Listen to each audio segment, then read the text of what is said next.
이번 주간은 전 세계 교회가 오늘부터 성탄절까지 예수님의 탄생을 기리고 또 다시 오실 예수님을 이렇게 기다리는 대림절 또는 대강절이라고도 합니다만은 그런 주간을 갖게 됩니다.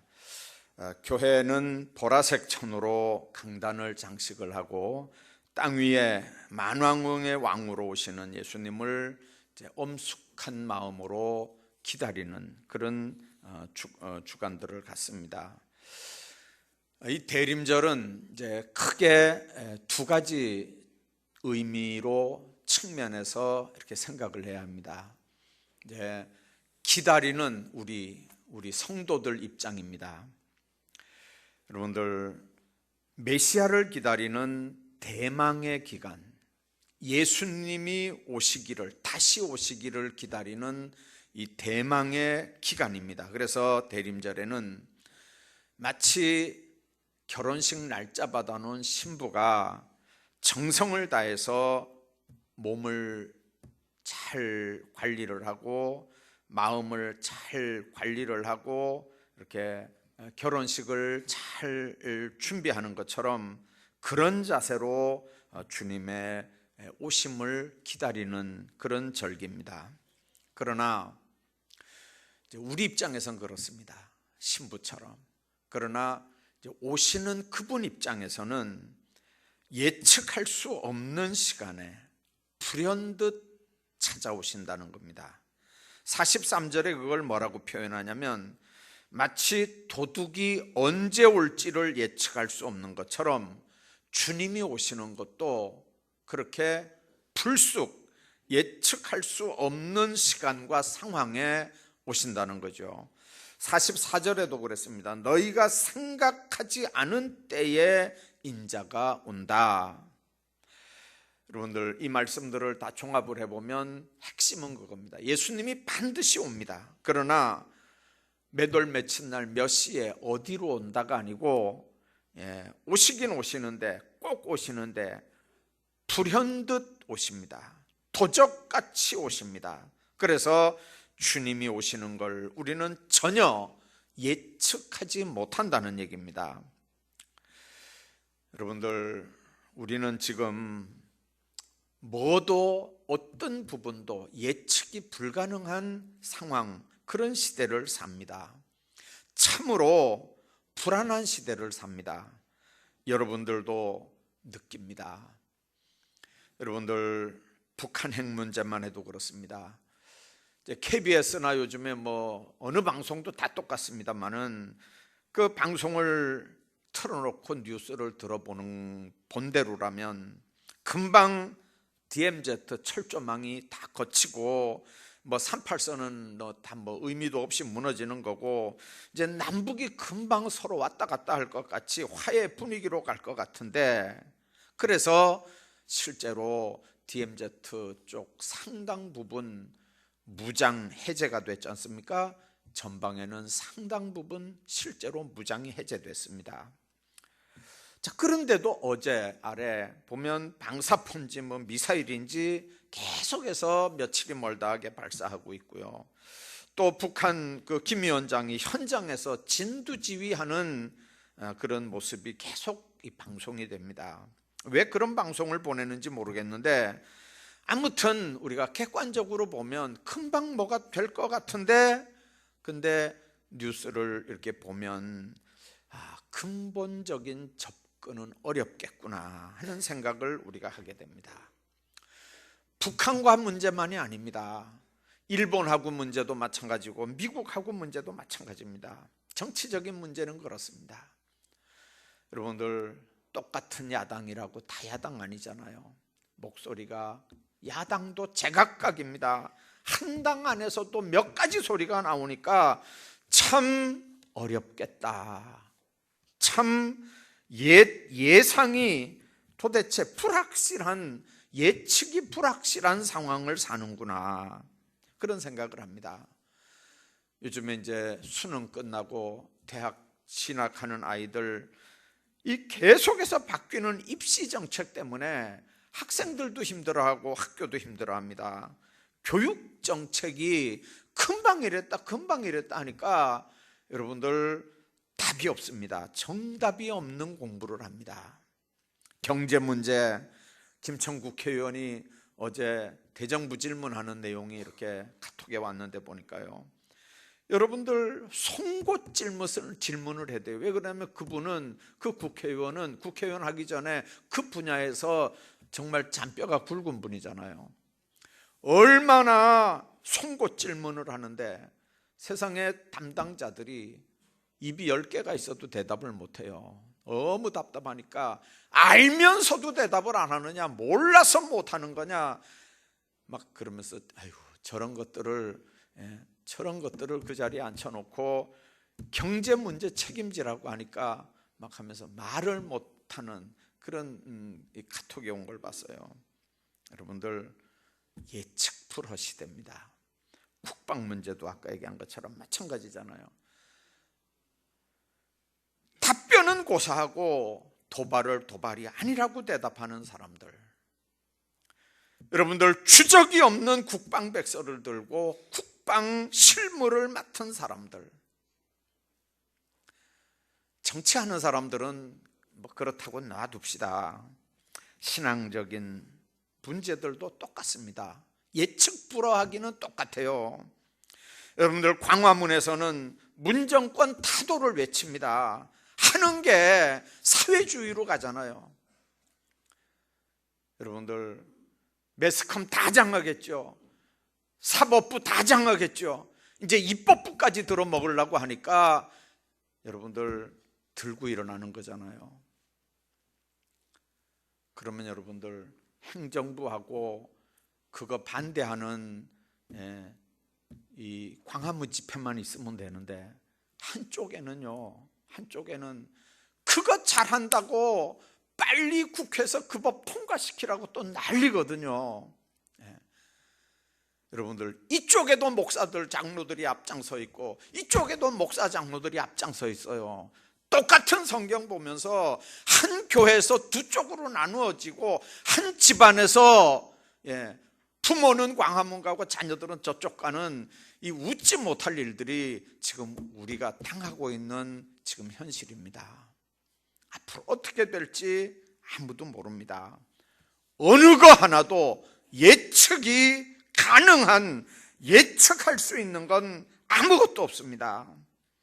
여러분들, 그게 지금 우리가 사는 시대입니다. 기준도 없고 가치관도 없습니다. 내가 하면 로맨스고 남이 하면 불륜이고라는 것처럼 내가 하는 건 다 괜찮습니다. 부산 시장 사건, 뭐 울산 선거 사건 뉴스 나오는 것들 여러분들 보시잖아요. 다 어느 거 하나 여러분들 조국 사태는 말할 것도 없고요. 어느 거 하나 여러분들 예측 가능한 게 없는 시대 우리가 지금 삽니다. 이럴 때 여러분들, 예수 믿는 사람들이 분명하게 기억해야 되는 게 있습니다. 확실한 건 하나뿐입니다. 성령 감동받은 사람들을 통해서 기록한 천지는 변해도 영원히 변하지 않을 하나님의 말씀, 그거 하나는 예측 가능합니다. 오늘 본문은 역사 끝에 있는 종말을 지금 말씀합니다. 세상은 여러 가지로 변하겠지만 성경이 말씀하는 마지막 한마디, 44절에 인자가 오리라 하는 겁니다. 인자가 오리라. 언제요? 너희도 준비하고 있어라. 생각하지 않은 때 인자가 오리라. 생각하지 않은 때 인자가 온다는 건, 이건 너무 분명한 메시지입니다.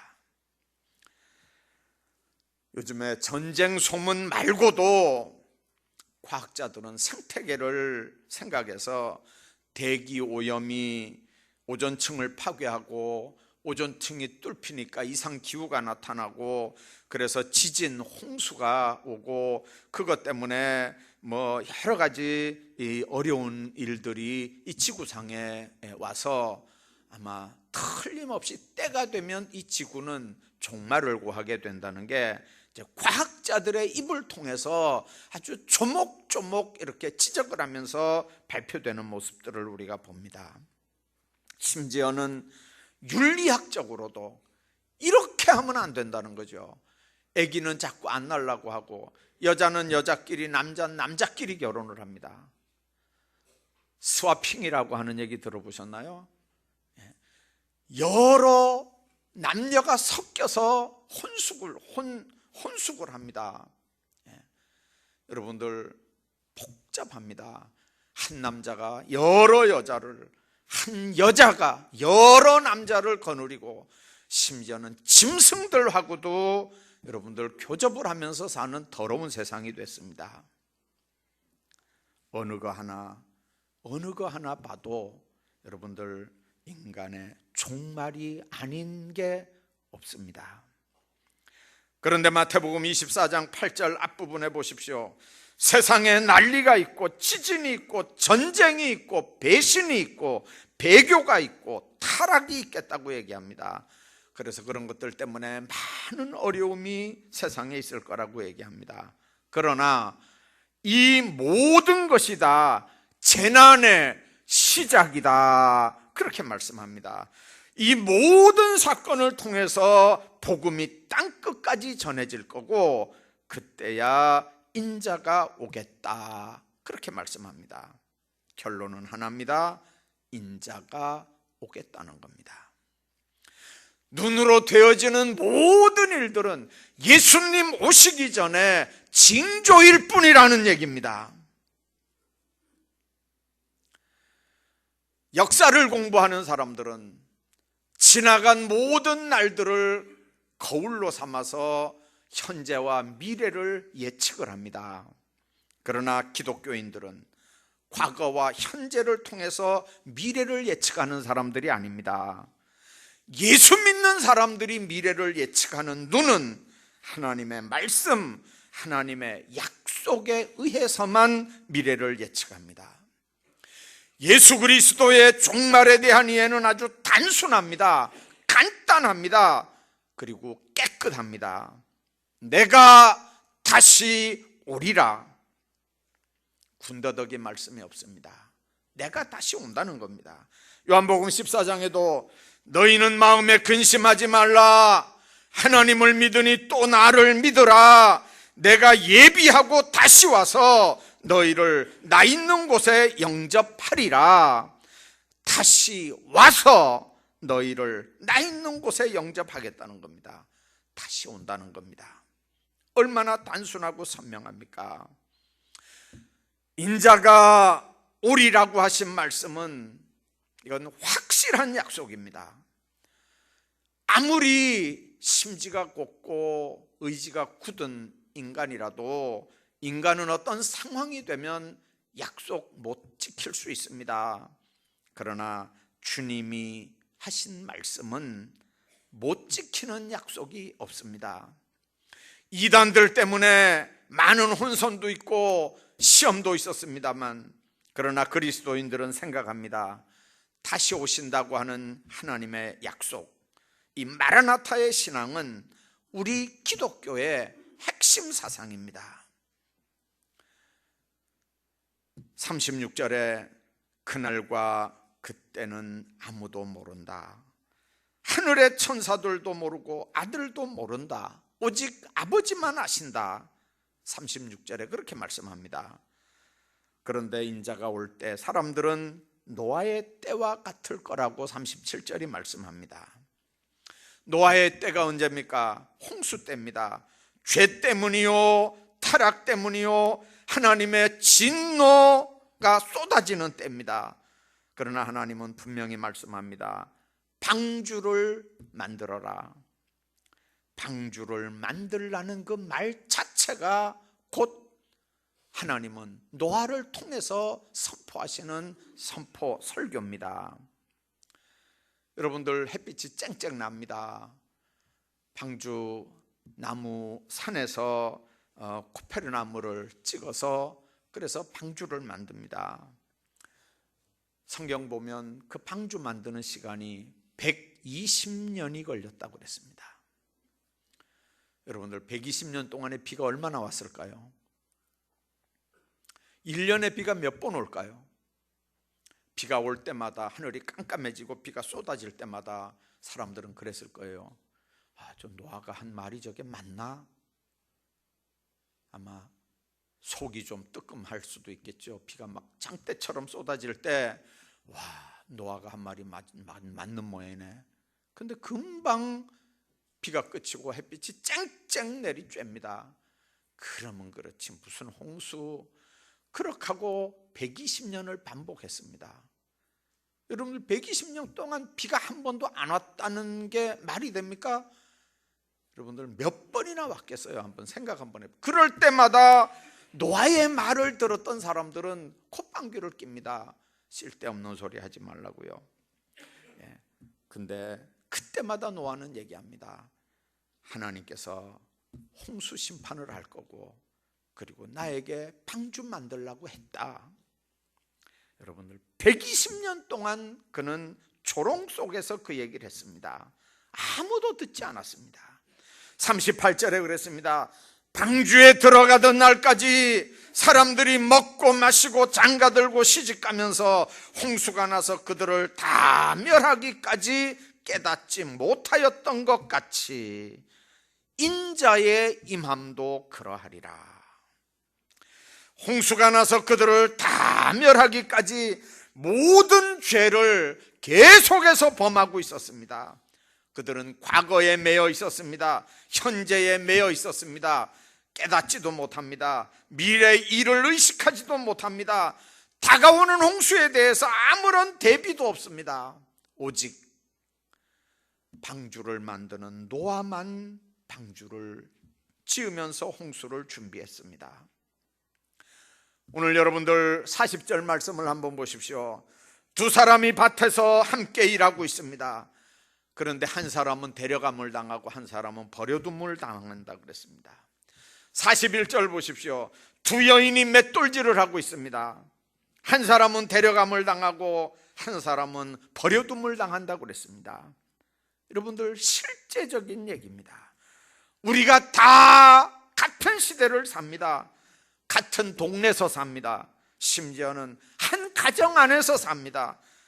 더 심하게는 한 강대상에서 나오는 똑같은 설교를 들으면서 삽니다. 둘이 앉아서 함께 맷돌질을 해도 하나는 크리스찬이고 하나는 아닙니다. 똑같은 말씀을 들어도 하나에게는 깨달음이 있고 하나에게는 깨달음이 없습니다. 하나에게는 준비가 있고 하나에게는 준비가 없습니다. 같다고 다 같은 게 아닙니다. 주님의 비유 말씀 중에 열처녀 비유 여러분들 잘 아시죠? 열처녀가 신랑을 기다렸습니다. 지혜로운 다섯 처녀는 등을 기름을 준비하고 또 어리석은 다섯은 기름을 준비하지 못했습니다. 근데 신랑이 너무 더디 오는 바람에 누가 잠을 잤습니까? 둘 다 잠을 잤습니다. 지혜로운 신부들도 잤고 미련한 신부들도 다 잤어요. 왜요? 신랑이 늦게 오니까 기다리다. 여러분들 지혜로운 사람도 자고 미련한 사람도 잤어요. 다 잤어요. 잔 건 다 똑같아요. 자, 그런데 문제는 시간이 돼서 신랑이로다 하니까 둘 다 벌떡 일어났습니다. 문제는 맞으러 가야 되는데 잔 건 다 똑같은데 맞으러 가야 되는 건 다 똑같은데 지혜로운 다섯은 기름 준비한 게 있었고 여러분들 미련한 다섯은 여러분들 기름 준비한 게 없었다는 얘기예요. 주님 안에서 우리가 기억해야 합니다. 차이가 뭡니까? 기름 준비하는 차이입니다. 피곤하면 자야지요. 피곤하면 잘 수밖에 없습니다. 이번에 들은 얘기입니다. 누가 아내만 우리 교회 나오는 집 남편을 찾아가서 전도를 했는가 봐요. 같이 예수 믿어야 안 되겠냐고, 같이 예수 믿고 천국 갑시다 이랬어요. 그랬더니 그 전도하는 사람에게 걱정하지 말라고, 왜 그러냐 그러니까 우리 집사람 예수 잘 믿고 있고 헌금도 잘하고 있고 교회 봉사도 잘하고 있잖아. 그러니까 걱정하지 말아라. 우리 아내가 하는 헌금 그거 내가 벌어다 맡겨놓은 거라고. 그 돈 가지고 내 아내가 헌금하고 있고, 내가 주일날 집 지키고 있으니까 내 아내가 교회 출석하는 거고, 그러니까 틀림없이 아내가 천국 가면 나도 가고, 내가 만일 천국 못 간다면 내 아내도, 내가 못 가는데 내 아내가 어떻게 천국 가겠냐. 여러분들, 우리가 분명하게 기억해야 되는 거, 믿는 사람의 남편이 됐다고 자기도 그냥 따라갈 거라고 생각하는 건 착각인 거 여러분들 다 아시잖아요. 지금은 한국에 와서 목회를 하지만 그분은 아버지가 신학대학의 총장이었어요. 이제 아버지가 신학대 총장이고 그 아들이 이제 목사 안수 금방 받고 미국에 유학을 갔대요. 이제 미국 유명한 신학대학 가서 이제 박사과정 공부를 하는데, 그 같이 공부하는 그 친구들이 어느 날 이제 식사를 같이 이렇게 회식을 하는데, 그 녀석들이 묻더래요. 뭐라고 묻냐면, 다 아는데 목사인 것도 알고 자기 아버지가 한국의 유명한 신학대학 총장인 것도 아는데, 그 친구들이 어느 날 회식하는데 자기한테 뭐라고 묻냐면, 너 크리스찬이야? 이렇게 묻는 거예요. 너 크리스찬이냐고. 근데 순간 이 목사님이 그냥 아주 그 마음이 언짢아진 게, 아니 학교 가서 자기 소개하는 시간이 몇 번 있었거든요. 자기가 목사라는 것도 밝혔고, 자기 아버지가 한국의 유명한 신학대학 총장이라는 것도 밝혔고, 다 아는데 이 녀석들이 너 크리스찬이야 이래 물으니까 너 영 이게 마음이 언짢았다는 거죠.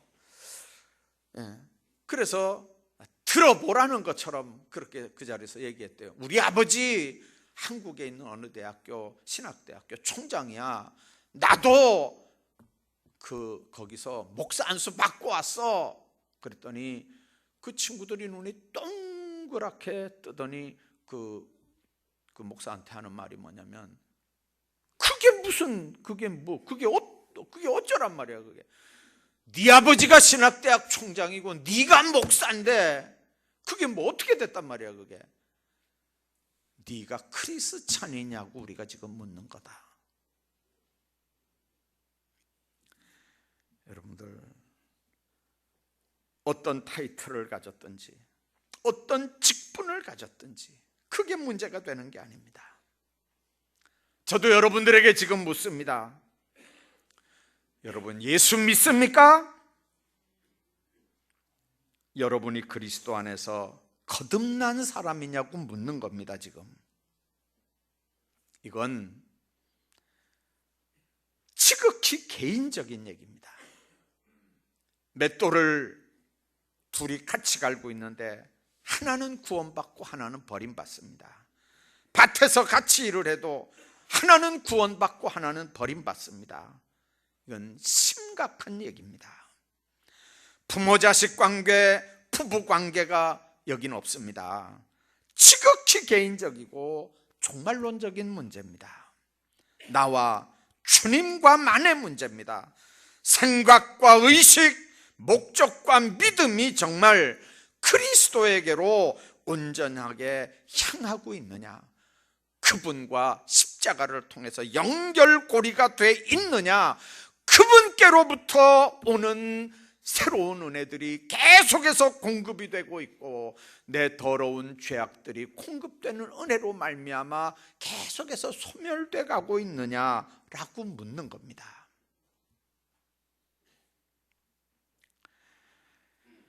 인간은 영적 지혜를 가졌습니다. 그래서 앞날을 예감할 수도 있고 예측할 수도 있고 예지할 수도 있고 예비할 수도 있습니다. 근데 문제는 그런 지혜가 신앙적이어야 된다는 얘기입니다. 미래 지향적이어야 된다는 얘기입니다. 신앙적이면서 미래지향적이라는 말이 뭔 말일까요? 구미에 옷을 싸게 파는 데가 있습니다. 가끔 1년에 한 3번 정도, 4번 정도 이렇게 가는 것 같습니다. 한 서너 번 이렇게 가는 것 같은데, 거기 가면, 지금 가면, 겨울에 가면 여름 옷을 파는데요, 80% 세일을 합니다. 지금 이 겨울에 가면 여름 옷을 80% 세일을 해요. 그러면 20% 값만 주면 사온다는 얘기예요. 여름에 가면요, 한 겨울 털 달린 외투를 80% 세일을 해요. 그럼 20% 값만 주면 사와요. 여러분들, 물건을 사도 그렇게 사는 사람들은 지혜로운 사람이거든요. 유행 상관없으면.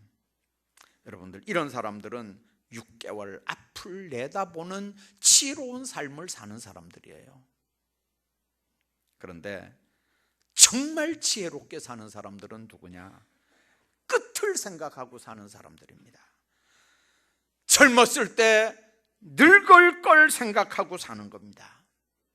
살아있을 때 내가 누운 관에 둘러선 사람들이 나를 뭐라고 할지 생각하면서, 우리 주님은 행위를 기록한 책을 펴놓고 나에게 뭐라고 할 건지를 생각하면서 사는 사람이 지혜로운 사람입니다.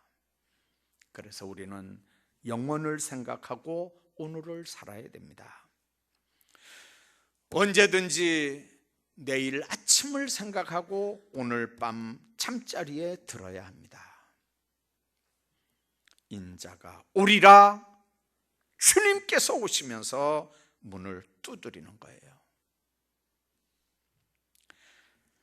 어떤 젊은이가 자기 존경하는 노 교수님 찾아가서 얘기를 했습니다. 교수님, 사람이 죽기는 죽는가 보죠? 그러니까 교수가 그럼 죽기 전에 미래를 준비해야 되겠구만요. 그럼 교수님, 그러면 그 준비하는데 시간이 얼마나 걸립니까? 그거 몇 분이면 돼. 성경에 보면 예수님이 자기 십자가 질 때 옆에 있던 강도 죽기 전에 말 몇 마디 했다고 구원받아서, 그러니까 시간 안 걸려. 준비하는데 시간 안 걸려. 죽음 준비하는 건 그저 몇 분이면 돼. 그랬어요. 그러니까 그 친구가 아이고 간단하구만요. 그러면 좀 더 실컷 놀다가 죽기 전에 예수님 믿으면 되겠군요. 그랬어요. 그러니까 그 교수님이 그럼. 근데 여보게, 자네 언제 죽을 줄 아나? 예? 그게 문제군요. 언제 몇 월 며칠 날 몇 시에 죽는 것만 알면 바로 직전에 준비하면 되죠. 여러분들, 그래서 우리 인생들은 항상 현재적이라는 말을 잊으면 안 됩니다. 오늘이 나의 마지막이 될 수도 있고, 오늘이 주님을 맞이하는 마지막 기회의 날이 될 수도 있습니다. 과거는 다 지나갔습니다. 다시 돌아오지 않습니다. 알건 모르건, 인정하건 안 하건 현재는 또 지나가게 돼 있습니다. 바라든 바라지 않든 살아있다면 미래는 또 다가옵니다. 그리고 끝은 있습니다. 주님이 오십니다. 마라나타, 아멘 주 예수여 오시옵소서. 여러분들, 그게 우리 신앙의 초점입니다. 이제 우리 삶에서 버려야 될 것들이 뭘까요? 우리 삶에서 취해야 될 것들이 뭘까요? 여러분들, 예측 불허한 시대에 뭘 예측하고 삽니까? 하나도 확실하지 않은 세상에서 뭘 거머쥐려고 바쁘게 세상을 삽니까? 여러분들, 오늘 본문 말씀 분명합니다. 깨어 있으라는 거죠. 그리고 예비하라는 거예요. 왜 그렇습니까? 내일 일을 너희가 알지 못하기 때문이라는 거예요. 창고를 지어놓고 쌓아놓을 것이 없도록 그렇게 잔뜩 갖다 쌓아놓고 그 다음에 먹고 마시면서 아주 신나게 살아보려고 해도 주님 그렇게 말씀하거든요. 이 어리석은 사람아, 오늘 밤에 네 영혼을 내가 부르면 네가 예비한 게 이게 누구 것이 되겠느냐는 거예요. 충성되게 일하면서 지혜롭게 남은 시간들을 사시기를 주의 이름으로 축복합니다.